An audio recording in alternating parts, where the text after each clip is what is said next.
Hey, how's it going, y'all? This is GA Looney here, or Loonatis, as you know me on my channel. First of all, I'd like to thank everybody that's been checking out my videos. Really enjoy seeing, everybody give me their feedback and having witty comments and everything, so thanks a lot for that. You may be wondering, hey man, why is this guy doing Child V and this game's been out forever? Well, the truth is, I didn't really want to play any more of Rise of Nightmares, because I think you guys got the general gist of that. I just needed a gameplay to commentate over, and this was one of them. I've been meaning to get around to finishing this up, so hopefully this kind of lights a fire under my ass to finish it up. This is level 2. My skills aren't that awesome in this game, but I still make it through it, so maybe it'll help some people out when they're trying to do it, because after all, that's what I feel like I should be trying to do when I'm putting out these videos. But anyways, to the topic at hand, yeah, this video might come up just a little bit later, a little bit after 9/11, but after all, it is the anniversary of 9/11, 10-year anniversary, and a lot of people are, not commentators, but I've seen a lot of videos where people were talking about where they were when it happened, and I figure I'd go a little bit further into it and say where I was when it happened, and it leading up to now, where I am today. So, alright, let's get this started. When 9/11 happened, I was in 8th grade, pretty sure I was in my English class, and then all of a sudden the teacher comes in and says, everybody get out of the room, we have to watch the TV or something, and they had the news on about what had happened, and it was talking about the trade centers happening. And during that time, I was really immature, I was really naive and shit. And I won't lie, at first I was like, oh, cool, or something like that, but not after about an hour or two into it. I realized really what had happened and how there'd been such a large loss of life. I guess, me being from Indiana, I'd never really thought about how much New York means to this country and stuff, and what kind of symbolism the trade centers had at that time. And yeah, now I know that. Yeah, leading up to that point, I don't know, I felt really fucked up afterwards. I was wondering what the hell's going on. I was nervous, I was excited, I didn't know what was going on with our country and shit. And yeah, I felt really guilty after saying what I said in class during that time. So, fast forward a few months later, we're going into Afghanistan and Iraq and stuff, and it's all, the media is all over it. I remember staying up really late at night watching it on CNN, seeing when they first charged in there, seeing this cameraman just sitting on top of a tank as it just was going across the desert floor and stuff. And I was just like, oh shit, this is really happening, we're going to war. Because during my time, I really didn't know any wars except for the Gulf War, And even then, I was still young and I had no clue about it. So, during that time, I was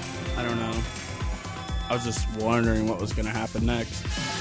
And, I'll give you a little history on me. My dad, he had been in the military for, he had done it for 3 years, his time got out. And I guess I always knew that I was going to join the military and stuff. So, eventually, 2006 happens, I'm a senior in high school. And I always knew I was going to join the military, I just didn't know what it was going to be. And my old man had always been in the Army. And I don't know, maybe it's just from me watching way too many Rambo movies or something, or just old war films and stuff, but I guess I kind of always knew I was going to go into the infantry. So that's what happened.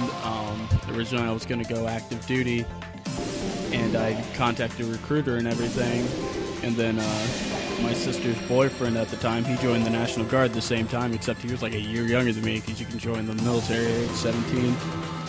And yeah, he joined, and then he convinced me to join, and I would later find out in life that this guy was going to be my sister's fiance and future husband, but I didn't know at that time. But I was just like, well, I guess it's better to be with, someone that you know than being out there all on your own.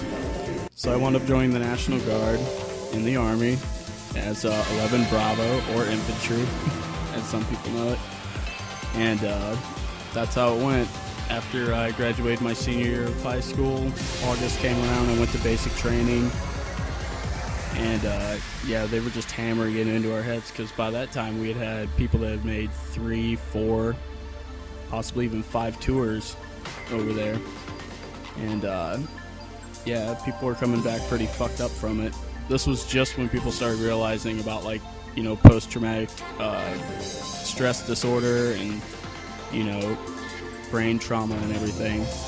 And yeah, so I wound up joining during that time. I did my basic training and stuff, and 11 Bravo school is pretty short for what it is. And I wound up being done with it. And my contract that I signed for was 6 years, because with the National Guard, you signed for 6 years. If I'd signed for active duty, it would have been 3 years, and I would have been on probably way more tours in that time than I was now. But, so that happened, and since they pay for your college, I decided I was going to go to school at the time, so I started going to IU. Went there for a while, and during this time I was still a little immature and naive, and I don't know, I fucked up a lot. I didn't go to my classes. It was just something new to me, going to college without having someone to tell you to do it. So, yeah, I fucked up quite a few of my classes. I didn't drop out, but I just stopped going, you know, and fucked myself over pretty good in the future. But after that, I just didn't know what I was doing with my life. And then finally I got the call that I was getting deployed.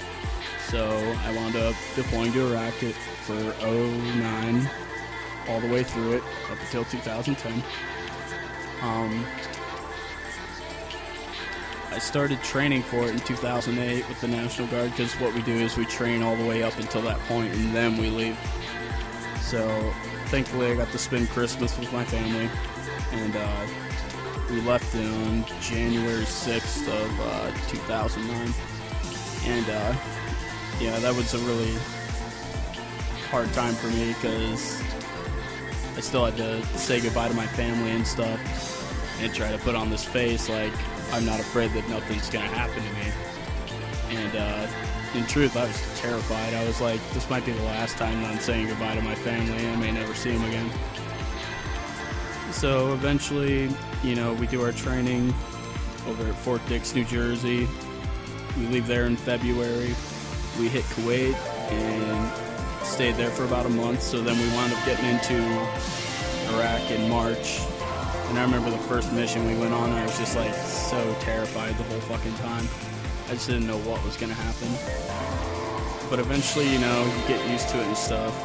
Thankfully, throughout this whole thing, we never lost one person from our unit. And on my base, I only had to go to one military funeral. And it was somebody that we didn't know, but it was like, if it's a military funeral, you still feel for them, and you feel everything when you hear them play taps. We only had 2 or 3 circumstances where we actually saw contact.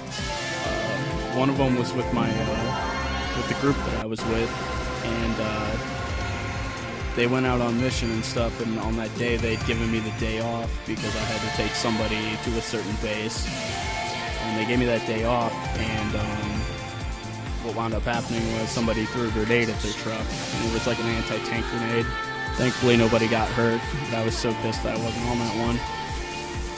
And the other circumstance actually happened to me when we were out on mission and stuff. We decided we were going to pull over on the side of the road and take a piss, and sure enough, some asshole decides he's going to shoot at us from on top of a fucking granary, which was quite a few ways up.